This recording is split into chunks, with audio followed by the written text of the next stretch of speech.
വ്യാജ തൊഴിൽ റിക്രൂട്ട്മെന്റിനെ തുടർന്ന് യുവാക്കൾ കംബോഡിയയിൽ കുടുങ്ങിക്കിടക്കുന്നതായി പരാതി.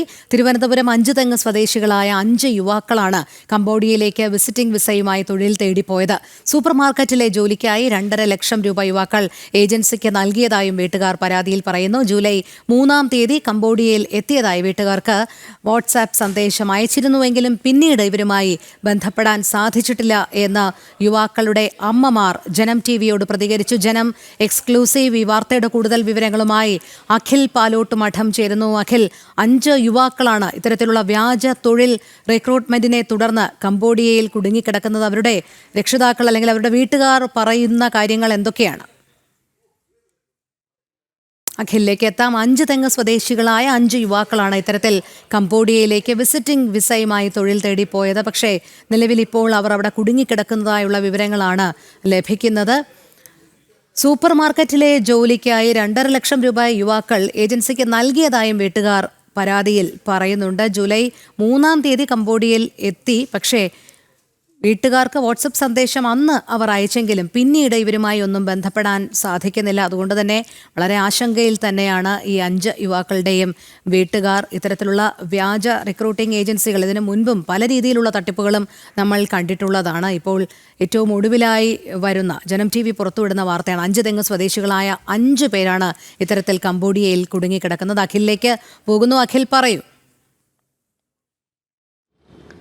നിതിൻ, ബിൻസിലാൽ, സച്ചിൻ, ഷാന്തോസ്, ജോയ്സ് ജോൺ എന്നീ യുവാക്കളെയാണ് കംബോഡിയയിലെ സൂപ്പർ മാർക്കറ്റിൽ ഉയർന്ന ശമ്പളത്തിൽ ജോലി നൽകാമെന്ന വാഗ്ദാനം നൽകി പറ്റിച്ചിരിക്കുന്നത്. കഴിഞ്ഞ 30-നാണ് ടൂറിസ്റ്റ് വിസയിൽ മലേഷ്യയിലേക്ക് പോയതും 2-ാം തീയതി കംബോഡിയയിൽ എത്തിയതും.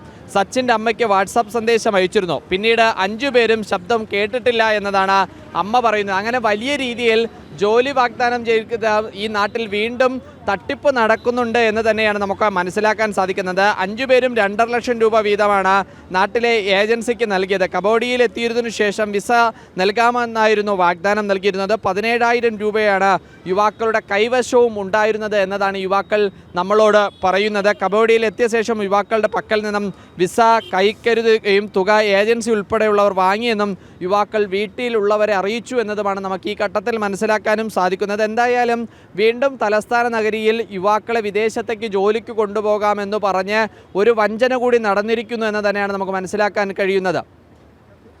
അതെ, അത് മാത്രമല്ല അഖിൽ, ഇതിപ്പോൾ ഇവരുമായി ബന്ധപ്പെടാൻ പോലും വീട്ടുകാർക്ക് കഴിയുന്നില്ലല്ലോ. അതിൻ്റെ ഒരു ആശങ്കയുണ്ടോ? അവർ ഏതെങ്കിലും രീതിയിൽ പരാതി നിയമപ്രകാരം തന്നെ ഉന്നയിക്കാനുള്ള സാഹചര്യത്തിലേക്കൊക്കെ നീങ്ങുന്നുണ്ടോ? നിലവിൽ അവർ പറയുന്നത് അനുസരിച്ചിട്ടാണെങ്കിൽ നോർക്കയടക്കം സംസ്ഥാനത്തെ വിദേശ വകുപ്പ് കൈകാര്യം ചെയ്യുന്നത് നോർക്കയാണ്. അതുപോലെ തന്നെ കേന്ദ്ര വിദേശ മന്ത്രാലയത്തിലടക്കം MP മുഖാന്തരം പരാതി നൽകാനും ഒക്കെയാണ് ഈ വീട്ടുകാർ ഇപ്പോൾ തയ്യാറെടുക്കുന്നത് എന്നതാണ് നമുക്ക് മനസ്സിലാക്കാൻ സാധിക്കുന്നത്. കാരണം വലിയ സ്വപ്നങ്ങളും പ്രതീക്ഷകളോടും കൂടിയാണ് ഓരോരുത്തരും അന്യ നാട്ടിലേക്ക് ജോലിക്കായി പോകുന്നത്. അപ്പോൾ അവിടെ പോയും പറ്റിക്കപ്പെടുന്നു എന്നത് വളരെ രീതിയിൽ വിഷമകരമുണ്ടാക്കുന്ന ഒരു കാര്യം തന്നെയാണ് വീട്ടുകാരെ സംബന്ധിച്ചിടത്തോളം. അതുകൊണ്ട് തന്നെയാണ് ഇവർക്ക് ബന്ധപ്പെടാനോ അല്ലെങ്കിൽ ഏതെങ്കിലും തരത്തിൽ അവരുമായി കമ്മ്യൂണിറ്റി ചെയ്യാനോ ഒന്നും തന്നെ സാധിക്കുന്നില്ല എന്നുള്ള ആശങ്ക നിലനിൽക്കുന്നത് കൊണ്ടാണ് വലിയ പരാതികളുമായി മുന്നോട്ട് പോകാൻ വീട്ടുകാർ ഇപ്പോൾ തീരുമാനമെടുത്തിരിക്കുന്നത്. രോഹിണി, ശരി. അഖിൽ പാലോട്ട് മഠമാണ് വിശദമായ വിവരങ്ങൾ നൽകിയത്.